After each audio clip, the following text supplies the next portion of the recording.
make separate food for the child, which is blandish, devoid of spices, good kind of spices, and expect the child to eat, it is everybody's guess what's going to happen. You focus so much on the food aspect of it and medicine as a byproduct of food. And there is so much of external influence that we're eliminating a lot of our, Indian herbs. Tell me essential spices that should be added to the child's meal within the first 18 months to 24 months. Cumin, turmeric, hing, ghee, and namak.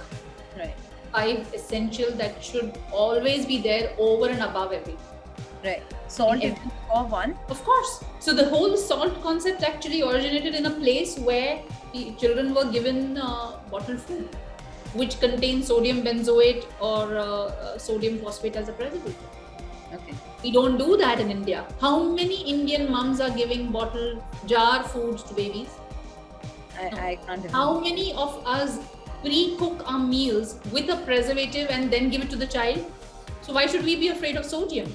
We should put the sodium is an essential component of entire digestive tract and for the nerves and muscles. If you don't give sodium, then there are problems. But the sodium should be such, it should be a mix of different salts. So not just iodized salt, but a mix of sea salt, sometimes pink salt, sometimes Himalayan salt, sometimes the sea, whatever, rock salt or whatever. You taste the food. It shouldn't taste too salty, it shouldn't taste too bland, it should taste just right. You have to like it and then feed the child.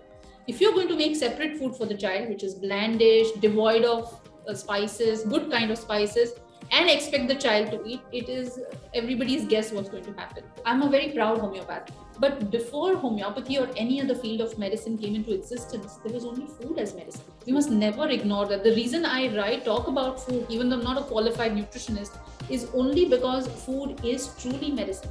And about the spices, the mirchi in the food, does that? So mirchi in the food depends on your, your cultural this thing. I used to have in the first when my daughter was less than a year old, I used to have a Hyderabadi nanny work for me, and she would insist, "Aap mirchi do," and I'd be like, I don't eat mirchi, so how can I give my child mirchi? She said, हमारे यहाँ हैदराबाद में वो 9 महीने का बच्चा को हम मिर्ची का चटनी खिलाते. Now culturally they are programmed to eat that kind of mirchi because it is so hot there, and it also makes them drink water when they have that mirchi, and it gives them that strength because it is rajas. Rajas is important for activity, right? So culturally, what is acceptable, you should do. But in my opinion, by the time the child is between 15 and 18 months old, you should let the child integrate to eat what you are eating. With mirchi, with masala, however it is cooked. This is how it should be. No separate food between 15 and 18 months, you should transition them. That's what I did, and I think it worked brilliantly because before that they were eating pureed food, and then suddenly they started eating roti and sabzi. Right. Of course, made into small bites and softened and all of that. But yeah. For parenting tips, celebrity interviews, recipes, conversations with experts, DIYs, and lots more. Subscribe to Kids Talk Press now.